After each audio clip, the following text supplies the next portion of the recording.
the Upcycle Canada podcast. I'm Jennifer, and together with my husband Dave, we started with an idea, worked on it as a side hustle, and grew it into our first eco-friendly store. At Upcycle Canada, we repurpose, refinish, and reuse discarded items, giving them new life. Sit in on the conversation as we continue to grow from a small side hustle into something much more. Special guests will drop by and share their journey with you as well. This is the most eco-friendly small business podcast in your favorites. This is Upcycle Canada, where yesterday's items are reborn. Let's do this. Okay, everyone, welcome to the Upcycle Canada podcast. And I've brought in a new friend from our American neighbors to the south of where I am, but in a city that I love and I want to go back to very soon. Rebecca is here today to talk about her background, and she brings a lot of knowledge and expertise to the topic of environmental studies and being environmentally friendly, everything that we're all about here on Upcycle Canada. And so, Rebecca, welcome to the podcast. So glad to have you here. Thank you. I'm delighted to be here. Excellent. I've been watching your stuff on YouTube, speaking and guesting on other shows, and interested to have you on the show. Can you let everybody know where you are in this great big world of ours and a little bit about your background as well as we start off? Sure. So I am in Astoria, which is a neighborhood in Queens, New York. Queens is one of the 5 boroughs of New York City. It is across the East River from Manhattan. And I am a law professor. I teach at CUNY School of Law, which is the City University's public law school here in New York City. And our mission is to produce lawyers who will work in the public's interest. So all of our graduates go on to work in public interest law in one form or another. And my specialty is environmental law and environmental justice. Environmental justice, too. Like, I'm thinking, okay, there's a lot to unpack here. Okay, so for us who are not in that space, can you please expand on that a little bit more? Give us more about what all that entails, because I'm sure there's a lot to cover in there. Well, sure. So I teach classes, obviously, and then as a scholar, I write for both a scholarly audience and for a popular audience about issues of environmental law and environmental justice. And what environmental justice means is the fair treatment and meaningful involvement of all people in environmental decisions that affect them. So it has a substantive component about making sure that we don't create sacrifice zones, neighborhoods that are overburdened with polluting infrastructure and noise and highways in order to benefit other neighborhoods. And usually there's a racialized dimension to which neighborhoods are burdened and which neighborhoods benefit. And then it also means that everybody's voice matters in making decisions about the environment.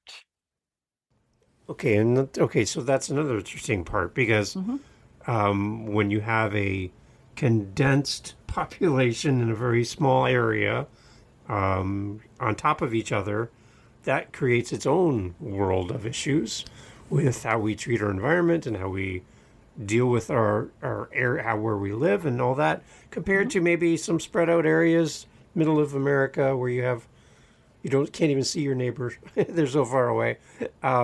It brings a whole different aspect to being good with our environment. What are you seeing where you live that's unique as far as how we can be better with our environmental footprint? Well, one of the advantages of cities, I mean, there are definitely disadvantages, but one of the advantages is that when we are all so close together, there's a tremendous amount of efficiency. So in general, city dwellers have much smaller carbon footprints and ecological footprints than do more suburban dwellers in particular, but then also more rural dwellers. We're far less likely to use automobiles. Our heating and cooling is far more efficient usually. And we have much less access to green space, that is for sure. So that is always one of the challenges, is how to manage those things and how to balance them. Here in New York, both in New York State and in New York City, we are taking pretty significant steps to try to reduce the carbon footprints of our buildings, because in urban areas, buildings are the biggest source of carbon emissions and also of pollution.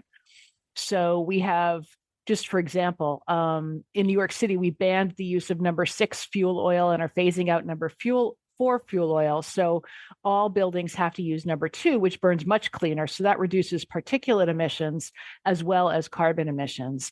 And both the city and the state just passed all electric laws. So all new buildings will have to be all electric and won't have any fossil fuel infrastructure at all. New York City also has a building retrofit law that is requiring existing buildings over a certain size to take steps to reduce their carbon emissions very significantly over the next 15 years, starting next year for the worst offenders, and then phasing in for other buildings. And as these things are phased in, because of the dense population, it's going to have a huge impact. It right. will. This one law alone should reduce the U.S. carbon emissions by almost 2%. And of course, other cities are watching. So if we can do this in New York, that means that cities everywhere can do it. And I think we'll see this catch on and become a virtuous cycle of more and more rapid change. At least I hope so. So from your perspective, what is standing in the way of making this happen sooner? Money. The real estate lobby is doing everything they can to block it, to slow it down. And, they lost the initial fight in getting the laws enacted, but they've had a rearguard action. They challenged it in court and they lost. And now they have a new initiative to try to slow the rollout, to say, okay, we're going to do this, but this is too fast. Even though, of course, they had almost a decade to plan, because these laws were passed in 2017.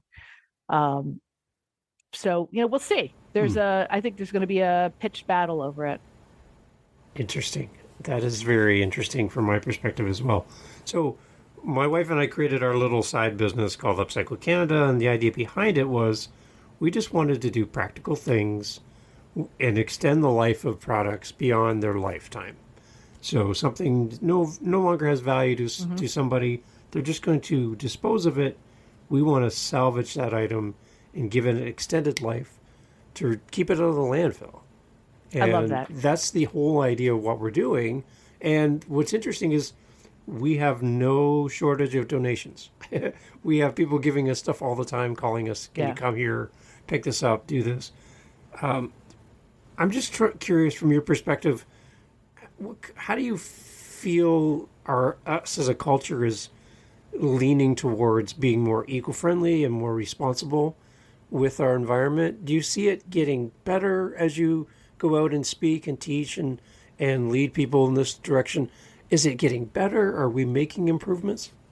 We are. It's, it needs to be faster, but we are definitely making improvements. I mean, the number of places that have adopted plastic bag laws so that you don't, people now bring their own bags with them when they go shopping. That change alone dramatically reduces the amount of plastic waste going out into the world, and therefore the amount of petroleum we need to extract to make all that plastic that's going to be used once and then thrown away. So too with reusable water bottles, right? There's really a cultural shift there. Every school I go into has a refill your water bottle here and a count for how many plastic bottles this has avoided. Airports have that as well. Not everybody is doing it, but more and more people are. And many places no longer provide plastic straws automatically. Either they provide paper straws or no straws at all. I was just at the Bronx Zoo. They have changed to all compostable plates, cups, etc., silverware. And, these are small things, but they add up to a cultural change, which is a shift away from this idea of single use and disposal.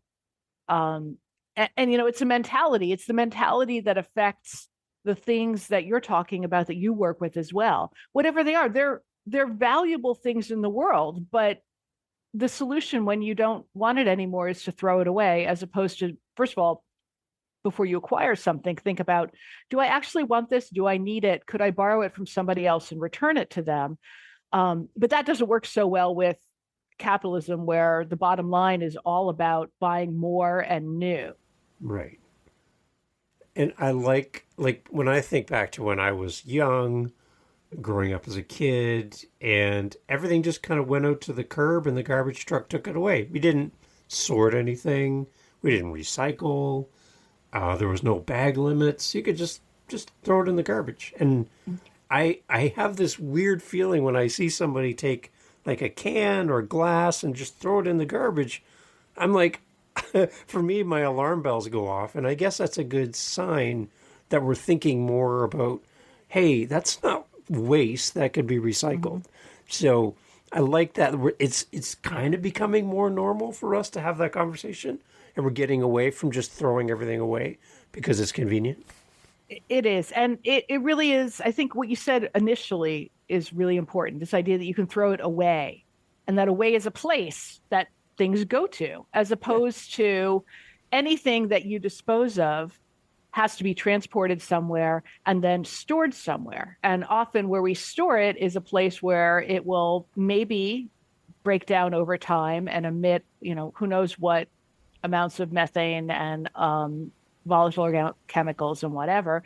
And in the meantime, it is, an eyesore and attracts rodents. And, this notion that there's an away is really what needs to change, that you can throw things away as opposed to move things from my problem to somebody else's problem somewhere else. Yeah. So we're just relocating it. We're not actually throwing it away. Yeah. Yeah, because there is no away. There is no away. Yeah. That's smart. Yeah, see there, it's right in our lingo, it's right in what we say. So from your perspective, what kind of things are you excited seeing or hearing people talk about? One thing that caught my attention was just the whole idea around fast fashion and the fact that people are just buying something, they're not even wearing it. Yeah. They order something online, they order 3 different colors and 3 different sizes, and then you just pick one, and then the rest becomes waste. Because it's convenient to be able to do that. What are you seeing that you're seeing that, again, more mind shift towards being more responsible? I do think there's been a mind shift in the past decade, because if nothing else, there's more awareness about the workers who are making these fast fashion garments and how the only way that they can be sold so cheaply is if people's labor is exploited. Okay. So resources are exploited, and then people's labor is exploited, and then the environment is exploited as a way, right? The place to throw it when we're done with it. So there's exploitation at every point in this process, and there's expropriation of resources, including labor resources and lives that are built into that fast fashion, which make it quite expensive in terms other than dollars. And I see young people in particular are paying a lot more attention to that now. Yeah. And to the natural resources required to make the clothes as well. The amount of water it takes to make a pair of jeans. Yeah. You're thinking like, wow, if I didn't need to buy those jeans that I never wear and they just sit in my closet or my cupboard, that is a waste of natural resources that we should probably be better stewards of, I think, as well, right? So as you go out and as you're teaching and speaking and stuff, again, what kind of things are you working on right now? What are some of the things that you're kind of processing and speaking about currently? So the biggest environmental project I'm working on right now is a project called Renewable Rikers. Rikers Island is the main jail here in New York City, and it's a horrible, terrible place. And it may be taken into federal receivership maybe even this week, because it's so badly run and so many people have died there. It's a terrible, terrible institution. And by local law, it must close by 2027, which is getting pretty close. And so the question then becomes, what do you do afterwards? And in 2019, or I don't remember, before COVID, we started a campaign. And when I say we, I don't mean me, I mean like a whole coalition of people started a campaign to convert the island into renewable energy generation and storage and wastewater treatment. And then to use that as an opportunity, first of all, to modernize those facilities here in New York, but also to then remove polluting infrastructure from the communities that were most impacted by mass incarceration on Rikers Island, particularly mass incarceration through an unconstitutional stop and frisk program that specifically targeted young Black men. So the idea is that we shut the peaker plants that were all sited in these overburdened communities, the same ones that are overpoliced, and then return that land over to the communities for, parks or social services or whatever makes sense in that community. Same thing with the waste transfer, not waste transfer, sorry, the wastewater treatment facilities. So it's a really exciting project of significantly reducing the city's carbon footprint and at the same time building a kind of restorative environmental justice into the city's planning processes. So, that sounds like an amazing project. I didn't realize about Rikers Island, about that coming up. That's quite interesting. I'm going to have to do more research on that myself as well. I'm curious about that. I encourage you to. Yeah.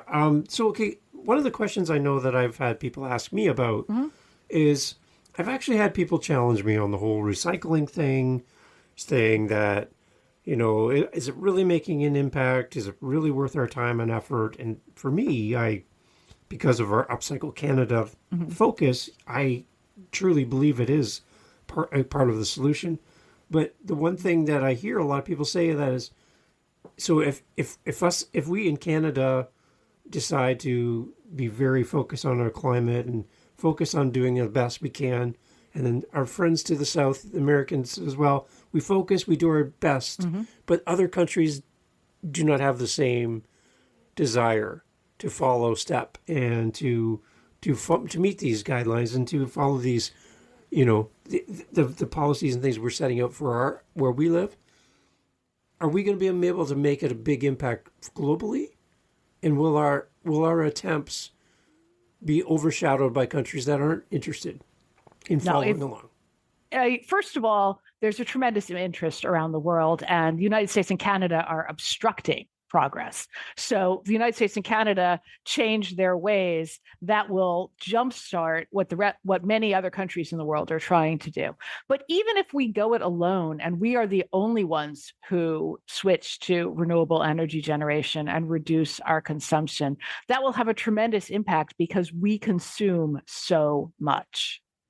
So I'm trying to remember the statistics off the top of my head. I don't remember them, but they're staggering how much consumption in North America drives. First of all, it drives extraction around the world of not only fossil fuels, but other resources, and a kind of exploitation we were talking about in terms of the environment and workers. But it also is one of the huge chunks of the carbon emissions that are going into the atmosphere.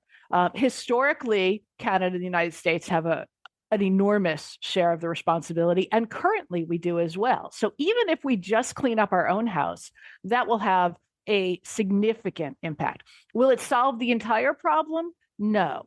But to say that, it's not worth doing because it's not going to fix everything, really doesn't make any sense. If it makes things better, that's a reason to do it.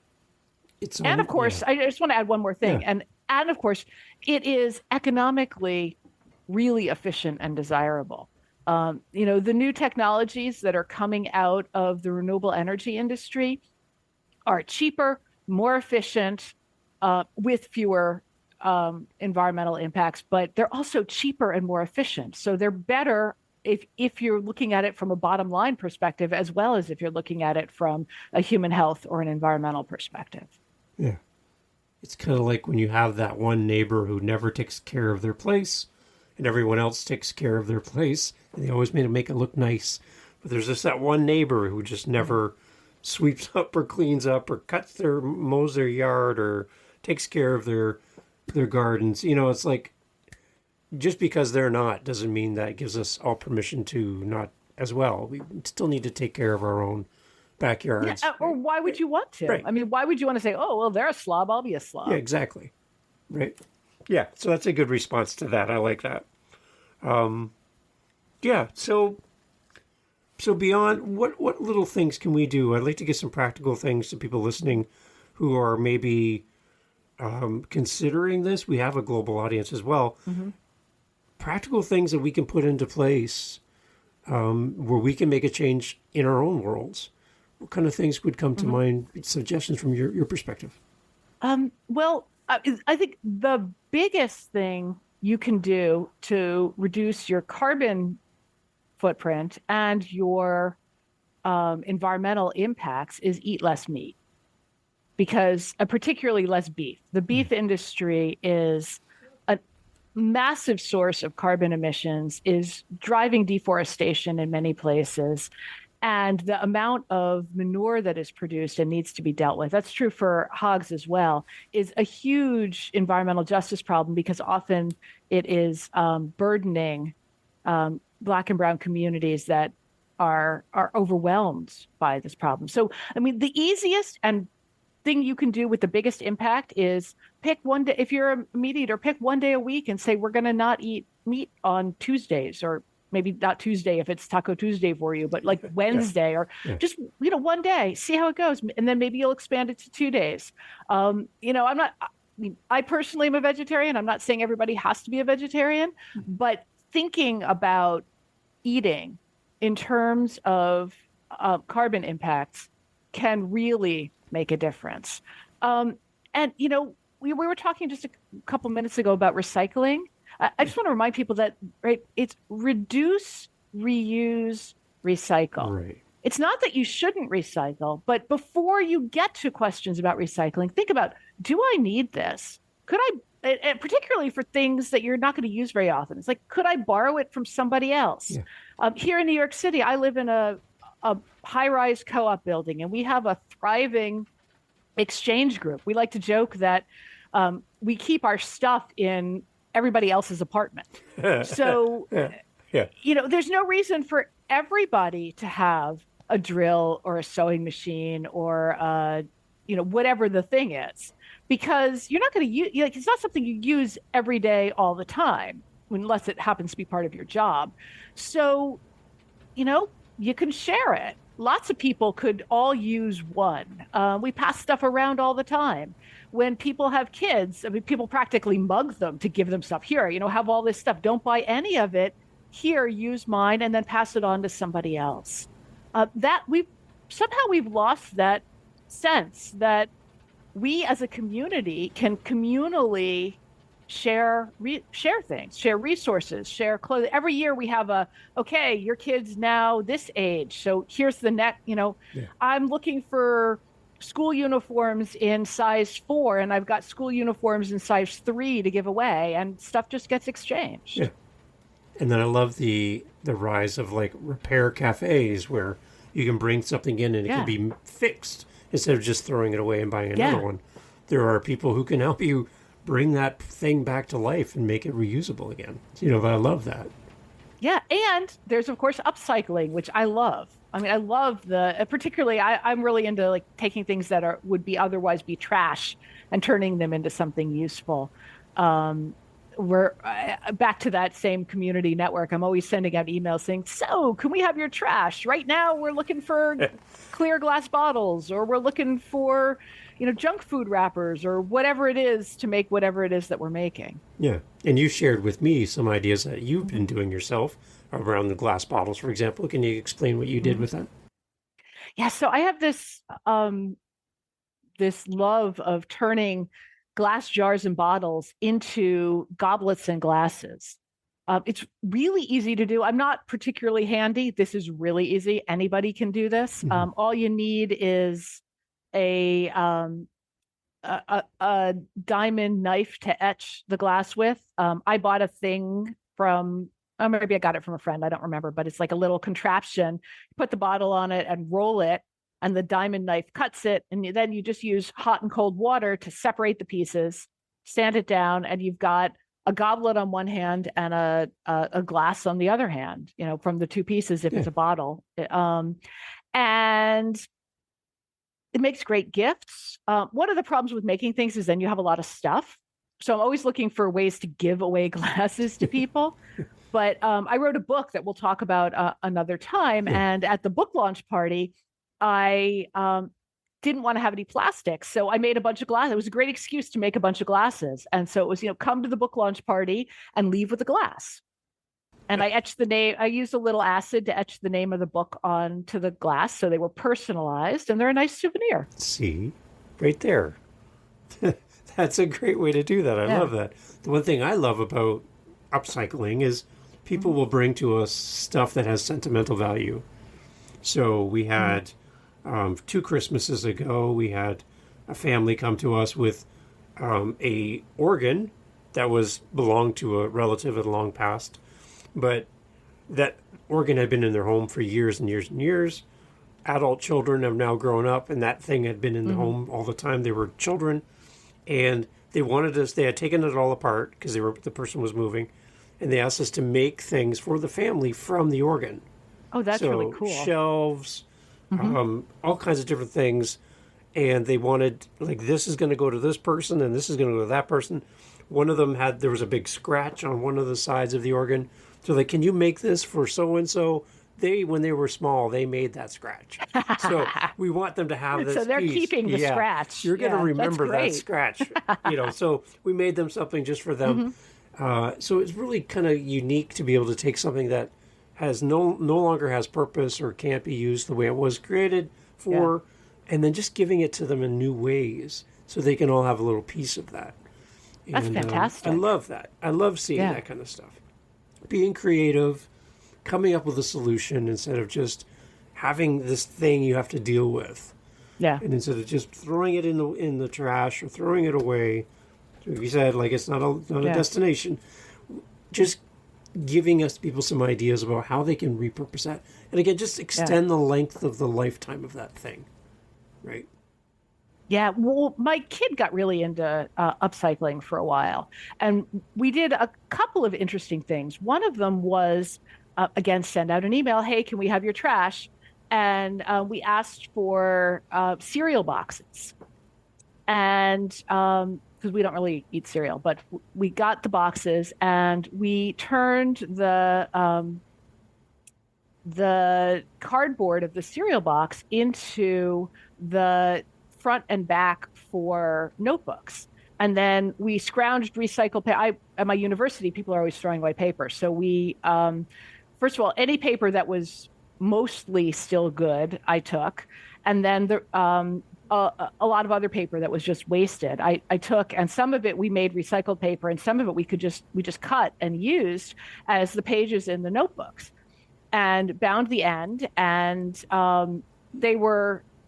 you could do it 2 ways. Either you could have the cereal box for kids who, it's really great for little kids who love their cereal, and now they can have a notebook with their cereal on it. Yeah. If you're not into branding, the other thing we did is we took chalkboard paint and painted the front and back covers, and now you had a tablet that could be personalized. And so my kid's an artist, so they drew on some of them, but some of them we just either sold or gave to people blank, and gave them a piece of chalk and said, draw on it. It's yours to do with what you want. This was a little business my kid had. They went through this entrepreneurial phase when they were about 10 or 11, where they're like, I want to make money. And I was like, okay, but we're not doing anything that adds to waste in the world. It has to be something that is a net positive. Smart. So they made these notebooks, which were very popular. And then also out of junk food wrappers, they were turning them into pencil and pen cases and change purses. So like a Doritos bag, if you cut the seal part off, and then you can either glue or sew a little bit of cloth on, and we had all kinds of waste cloth around from clothing that had gotten ripped in some fashion, and then add a zipper, and it's a really cool change purse. And you can either do the silver side, if you don't want the logo, or, kids really liked the logo thing. They thought it was really fun. We have, close to where we live, we have a horse rescue farm, and they buy big bags of horse food, and they come in really stiff bags that are really like they're single use after you pour the food out. But what they do is they actually take the bags and remake them into repurposed shopping bags with handles. So when you go to your local store, you have these really strong, sturdy bags where you can throw cans in and stuff when you go shopping. Same principle, right? but the 11-year-old version. Yeah. And actually, one sort of adding to that story, one of my favorite aspects of that is after a little while, the kid decided that they weren't so entrepreneurial and they didn't really want to be selling these things anymore. So they were just giving them away. And then there was a local group of kids that was organizing to raise money to pay bail for people who were arrested at the U.S. southern border who, if they could pay their bail, could be released because they had family in the United States. And so the kid donated all of the notebooks they'd made and all of the little pouches and pencil cases they made. And they set up an online website to sell these to people as to raise money, and they actually wound up bailing somebody out and reuniting him with his family. Wow. It was incredible. See, that's great on so many levels. Yeah, I love that. It was. I'm trying to remember how old he was, maybe 12 or 13. But there was a video of him being reunited with his family, and my kids started crying. He's like, "Wow, this is the most important thing I've ever done." Yeah. And I said, "Yeah, this is the most important thing you've ever done." Yeah. And that's going to stay with them for the rest of their lives. Yeah. To know that they had that kind of impact. See, so that's what anyone can do this. Yeah. Right. Yeah. And they did it while diverting trash out of landfills. I mean, it was just win-win-win on so many levels. Smart. It's smart. We did allude to your book. I would still love to tell everybody about your book. It'd be great. You're going to come back to Living the Next Chapter podcast, and we're going to talk in more detail. But talk about your book as well. It'd be great. Sure, I'm happy to. Yeah. It's called Naming Gotham, The Villains, Rogues, and Heroes Behind New York Place Names. And what it is it's a history of New York City that uses the names we give our roads, bridges, and civic institutions as a sort of fun and accessible way into learning about the history of the city. So, for example, the road that goes by Yankee Stadium that you take if you're going to the George Washington Bridge is called the Major Deegan Expressway. And everybody takes it, but nobody has a clue who the guy was. So, I wrote a chapter about who was Major Deegan. And turns out he's actually not as interesting as you might expect, given that the road that goes past Yankee Stadium is named after him. And so who was Shea? The Mets used to play in Shea Stadium before it was knocked down and replaced by Citi Field. Right now, the U.S. Open is happening at the Billie Jean King Tennis Stadium. So who's she? She, you don't say was because she's still alive. She's the only one in the book who's still alive. But who's Billie Jean King? Who's Shirley Chisholm, who was there's the newest park in New York. The newest state park was named after Shirley Chisholm, who was the first Black woman to serve in Congress. They're just such interesting people, and learning about their lives teaches you about U.S. history and about New York history in a way that is, I hope, fun. Like, it's not, well, now we're going to learn history. It's, hey, let's learn about this person and their foibles, and in the process, get a sense for the era in which they lived and what the world was like. What sparked the idea to write that book?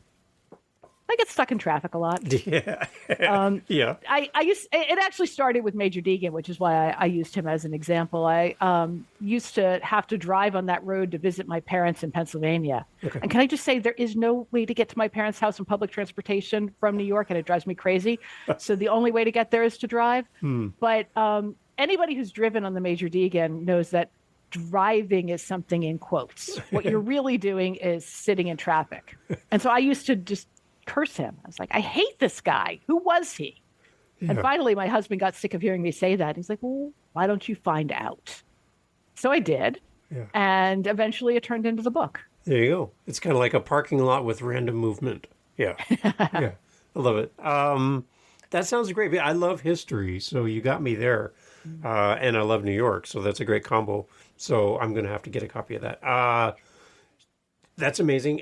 Is the book out now, or is it coming out? Yeah. It's out. No, Okay. it came out this spring. Okay. And it is, I like to say, available wherever books are sold. Fine books are sold. Fine. Oh, Fine yes. books. Well, it's also sold where mediocre books are sold. So, and you know, if your library might have it as well, and if not, they probably could get it for you.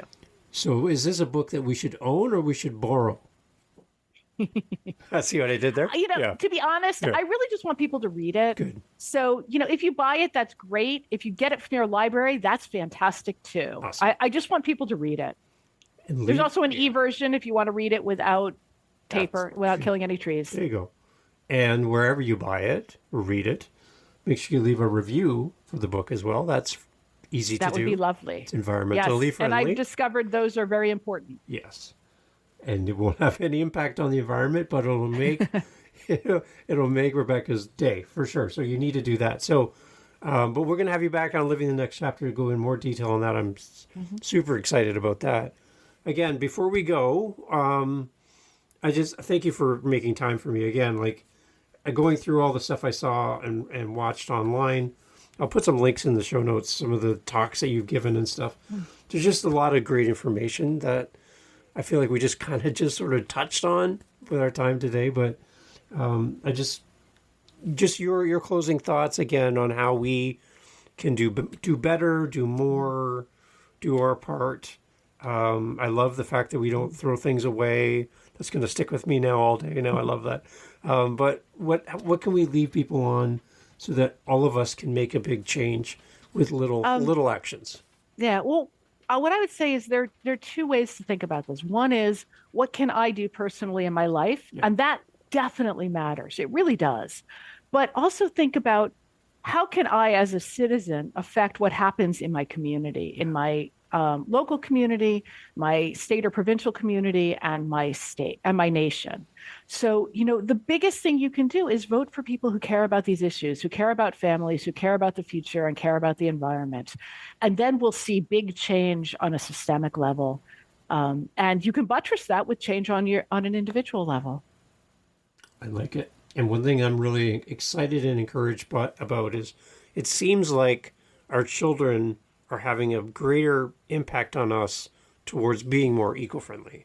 They're coming home with this, and they're setting the example for the older generation, because we're not used to thinking in this way, and they are.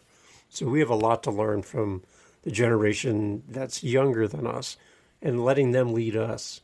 And I agree. Yeah, I think that's a great way to kind of frame that and think of that. And listen to your family, listen to your kids. They have got some amazing ideas on how we can kids care about justice. Yes. They care about fairness. They care about the environment. They care. You know, they're not cynical yet, and they can be, the inspiration. But also, I agree, they can be the leaders. Youth voices really matter. Excellent. So get out there, make a difference.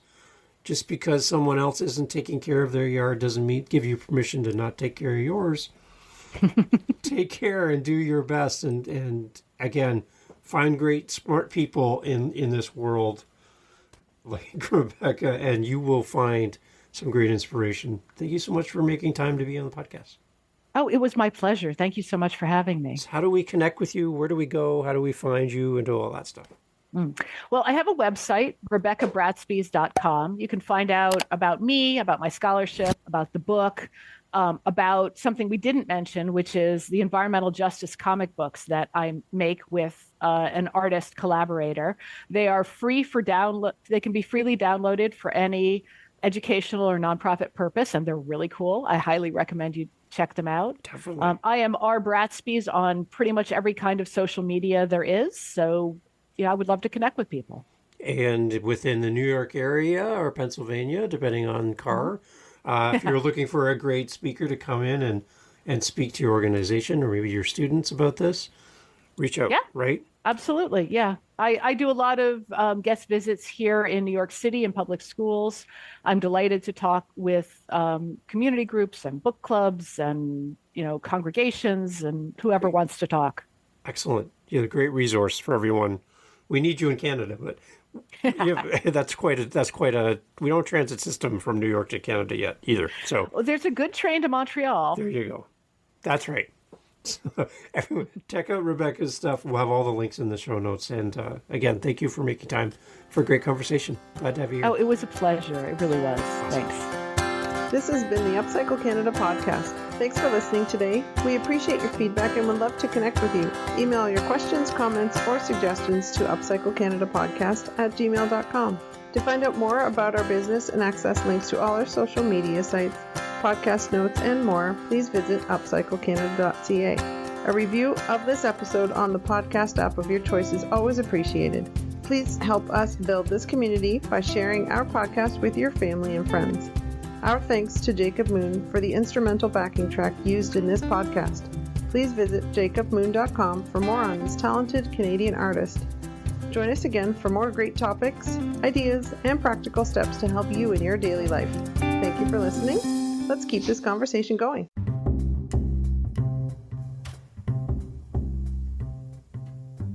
Hey, this is Dave.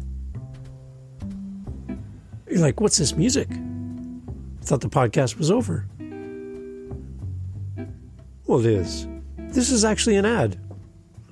Oh, you're like an ad.